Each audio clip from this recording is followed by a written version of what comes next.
2024 will go down as one of the most memorable years. It was indeed the year of getting exposed, mainly celebrities, the downfall of lots of them who have been put on a pedestal for decades now. It was also the year of music. So much music was released this year it wasn't even funny. And not just singles, but whole albums. It was incredible, but also overwhelming. I'm still catching up on albums released in June, but I'm getting ahead of myself. Why don't we begin with what happened in the world and in pop culture, and then we'll get around to how my 2024 went. Spoiler alert, it was actually a good year, despite everything that was going on in the world. This brings me to 2024 in review.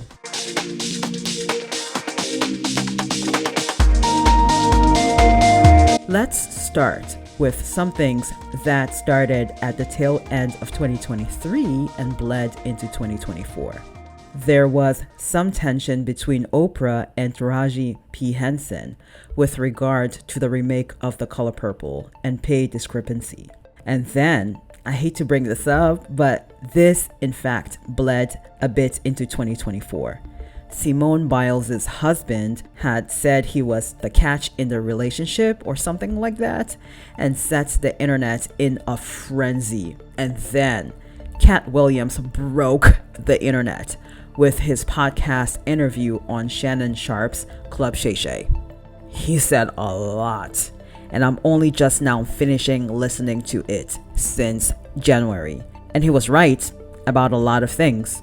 That podcast basically ruled these internet streets the whole month of January, before in February, Megan Thee Stallion dropped her single, Hiss, which ignited I'm not sure if to call it a feud with Nicki, but it seemed one-sided to me. In order for it to be a feud, there would have to be back and forth, but Megan dropped what is considered a diss track. That's what Hiss was, although she didn't name any names, and then kept it moving. And just as quickly as this started, it was over. And people moved on to Risa Tisa going viral on TikTok, and then Travis, Kelsey, Taylor, Ice Spice, Blake Lively, Beyonce, and Usher dominating the Super Bowl. Yeah, Beyonce announced the release of her new album Cowboy Carter, due out in March, at the Super Bowl via a Verizon commercial. I'm still gagging at that. When she said, "Time for a surprise drop." Okay, they ready. Drop the new music. I was like, this dude here. Wait, what? And then the beginning of the barrage of new albums, starting with Ariana Grande's Eternal Sunshine, which I did a review on. And then Cowboy Carter, which I did a review on as well. Shameless plug. And then before we knew it, it was April, and O.J. Simpson passed away sadly. And then Taylor Swift dropped her Tortured Poets Department while still touring. I reviewed that one as well, and then everybody was going crazy over the eclipse.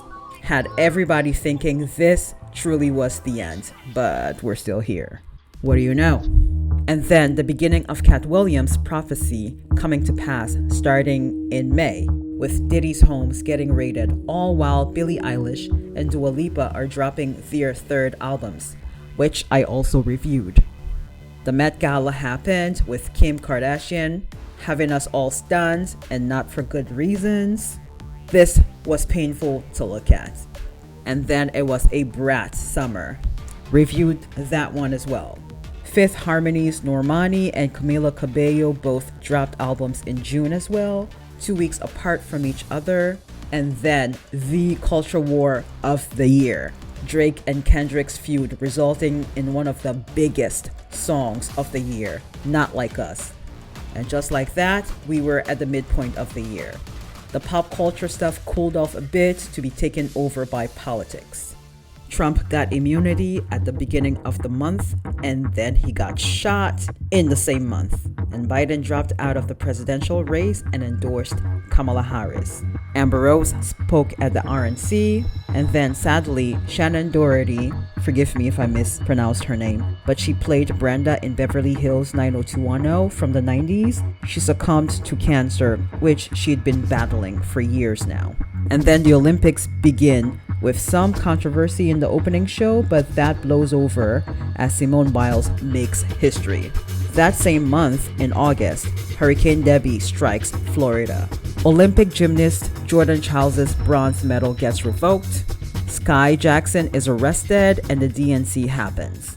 Jasmine Crockett, AOC Hillary Clinton speak on the first night of the DNC. On night 2 was roll call and the Obamas spoke. Third night, Oprah, Bill Clinton, Pelosi, Amanda Gorman, Mindy Kaling, Buttigieg, and Tim Walz spoke.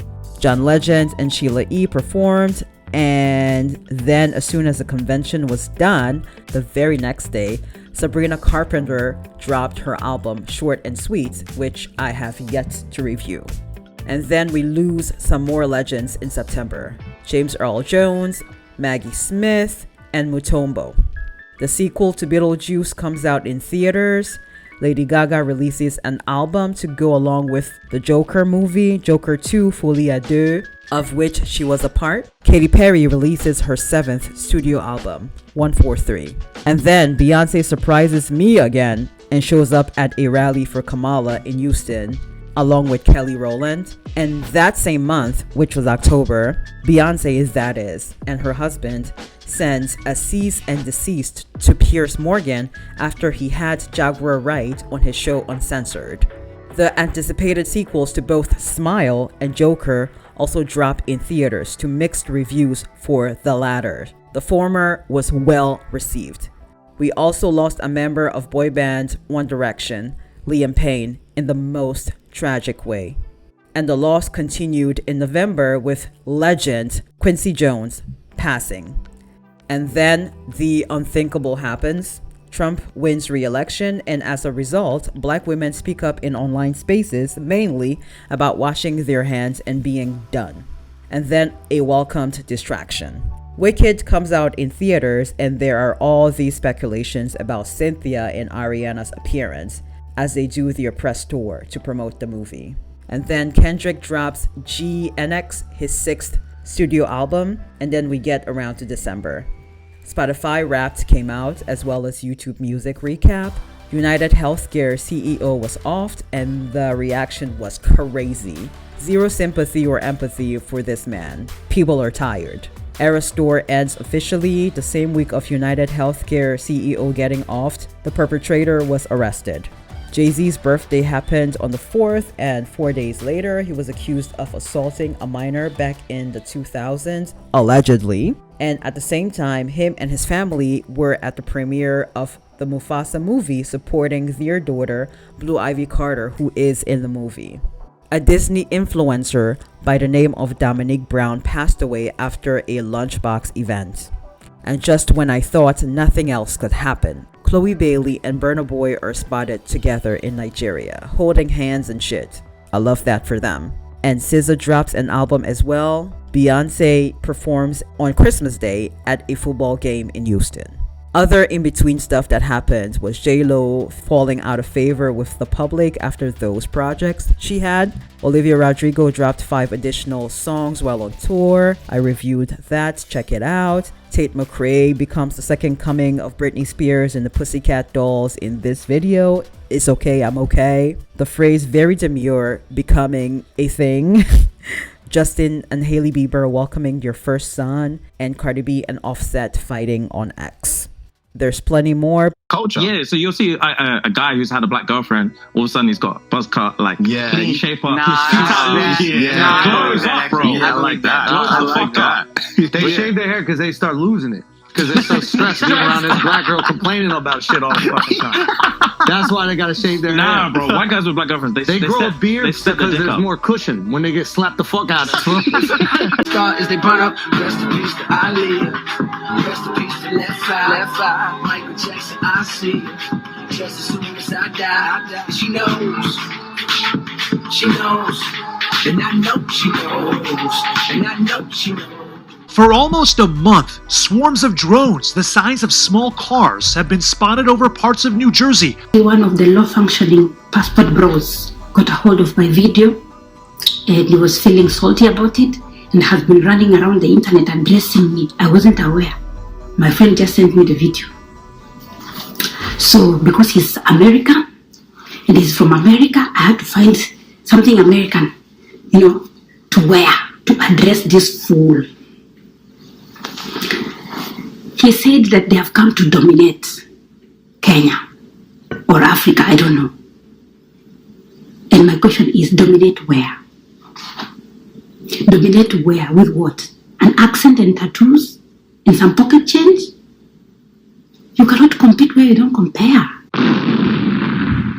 Man go crazy every time. Oh, you gotta give him that huck too and spit on that night. You get me? What? But those are the major things that happened this year. Now, let's move on to how my 2024 went. What a year. I posted every day for the whole month of April, August, and October. I did 12 consecutive days for December. Got a raise in August after my yearly review at work. I set up my website, I launched it, bought a domain, set up my business account. I did the dining in the dark back in October. I also did the candlelight concert, made it to the apple orchard in Linvilla, made caramel apples. Even though they didn't turn out great, but I still made them. I finally carved a pumpkin for the first time with the pumpkin I got from the pumpkin patch. I made a cheese board. I baked pumpkin spice bread for the first time, not from scratch. And I tried a lot of fall treats. I also now view death differently after attending a funeral for someone from my job earlier this year. Let me know if you'd like to hear more about that perspective shift. I can make a separate video about it. I don't want to go on and on about it in this segment. It's quite a lot. So yeah, it was a good year in a nutshell. My patience was also tested a lot this year, especially at work. That's how I know I'm coming to the end of the road at that job. I really gotta go before I get fired for saying something to somebody. Anyway, I hope you have a happy new year. Many blessings. And I'll be seeing you sometime this week for my vision board video and then my review of Wicked. Don't forget to like, share, and subscribe. And bye for now.